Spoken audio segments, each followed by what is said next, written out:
따뜻한 햇살이 비추는 어느 날, 개장문화단지 지정을 꿈꾸는 충남 옹산 시장에 까멜리아라는 이상한 꽃집이 들어오게 됩니다. 그 가게의 주인은 온순하고 아리따운 여성, 바로 동백이었죠. 하지만 그녀에게는 얘기하기 어려운 속사정이 있었습니다. 바로 하나뿐인 아들을 홀로 키우고 있는 미혼모인 것과 그 가게가 꽃집이 아니라 술집이라는 것이었죠. 몇 년 전부터 게장 가게들이 터잡은 옹산 시장에 뜬금없이 굴러들어온 까멜리아, 아니 정확히 말해서는 아름다운 동백이가 굴러들어온 게 탐탁지 않은 다른 가게의 여사장들은 까멜리아가 금방 망할 거라고 생각하게 됩니다.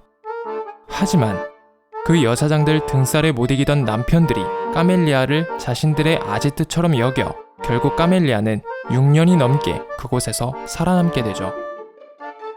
한편 게장집 중에서도 으뜸인 백두 게장집, 그곳 사장인 덕순의 아들 용식은 경찰입니다.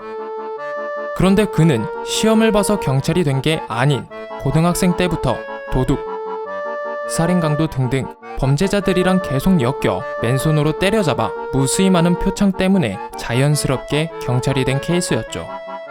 그런데 서울로 발령난 지 얼마 지나지 않아 자신이 살던 옹산 파출소로 좌천되게 됩니다.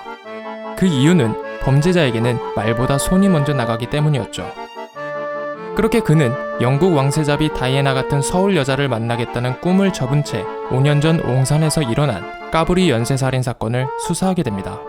그리고 수사에 도움이 될까 싶어 프로파일러 책을 구매하러 서점에 가게 되죠. 그런데 그때 자신이 꿈꾸던 다이애나 같은 동백이를 보고 첫눈에 반하게 됩니다.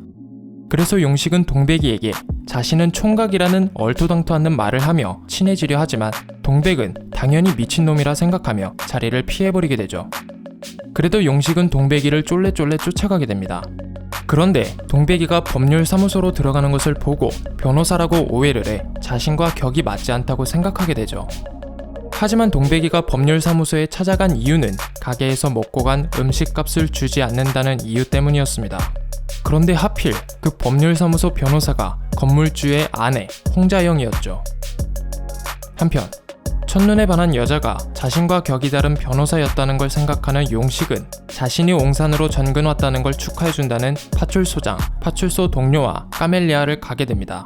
그리고 거기서 까멜리아 알바생이자 라이터를 훔치는 게 취미인 향미, 까멜리아 건물주이자 돈이 최고로 많은 규태를 만나게 되고 때마침 법률사무소에 다녀온 까멜리아 사장 동백이까지 보게 되죠. 그렇게 시간이 흐르고 술을 마시지 않은 용식이 빼고 나머지는 얼큰하게 취하게 됩니다. 그리고 취한 규태는 서비스가 별로라 돈을 주지 못하겠다며 자리를 뜨게 되죠. 불의를 보면 절대 참지 못하는 용식, 더군다나 동백이에게 첫눈에 반한 용식은 규태를 쫓아가 팔을 꺾어 지갑을 빼앗고 동백이에게 가져다주며 자신의 마음을 조금 드러내게 되는데